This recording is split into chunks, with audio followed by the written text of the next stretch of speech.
like it's raining SUVs. Mahindra Xylo launched its new version. Shortly after that, they launched the much publicized XUV 500. German car giant Volkswagen came out with the new model Touareg recently, and even our dear old Tata Sumo launched its gold avatar. In addition to this, one of the most favorite Scorpio and Toyota Innova still hold place in consumers' minds. So, sports utility vehicle suddenly seems to have become the new it thing for the new car buying generation.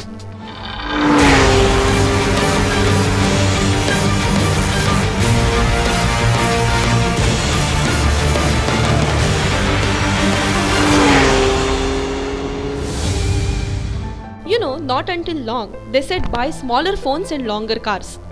Well, time seems to have changed now. SUVs are claiming a big share in the must-have cars list. At least the car advertisers say so. We went out finding which of these would people go for and why. You have many players in this class. To be very specific about the recent launches, you have Xylo, which has been relaunched with the E9. You have the XUV 500, which has come in. You have a Yeti from Skoda. You have Force that is lodged in with a lot of force with Amitabh Bachchan. You have various other players who are pumping in a lot of SUVs into the current Indian market. Right. With respect to SUVs, one of my favorites, which I would choose any point in time, is the Audi's Q7. The Q7 is a total beast with with a lot of adorable features where you can just fall in love with it again and again. Rest assured, if you're going to have a Q7, you definitely are going to take the eyeballs from all the people around you. Thanks a lot. I own a car, Toyota Innova.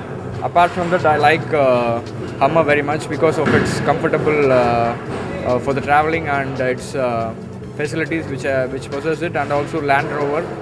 Even though it won't suitable for the Indian roads, but I like it very much because of their luxurious options available in that car. My favorite XUV is the latest Mahindra 500.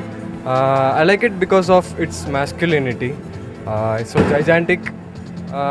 Secondly, it's an Indian-made vehicle, and moreover, I prefer it because it creates a different level of some kind of a status when you drive that vehicle. Small cars are meant for families which who almost settle kinda.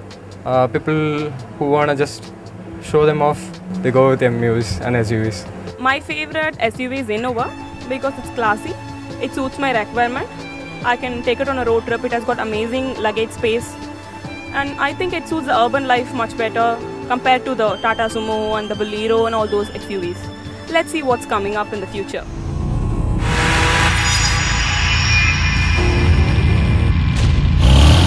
Of course, there's still a community who says SUV is just a fad, and personally, they will never go for it. When asked about SUVs in India regarding considering the infrastructure, the roads, the infrastructure, the traffic management, everything, SUVs is very difficult to run. Especially cars which are bigger like Toyota Innova are difficult to drive. As a driver, I feel that driving SUV is very difficult. Apart from the people or their reasons listed here, there might be numerous reasons for buying or not buying a particular SUV. Pro SUV community always keeps on advocating the safety and utility options, whereas the anti-SUV gang will keep on citing its less lavish feel and lesser fuel economy as the reasons. But there won't be probably a one unanimous favorite amongst consumers just because there are so many of them are out there. They are practically spoiled for a choice. New sports utility vehicles are coming to the market this year. Big giants are launching new models. How does the SUV market fare is a very interesting watch. So keep watching it with us, and we will meet you in our next episode with some more auto fun.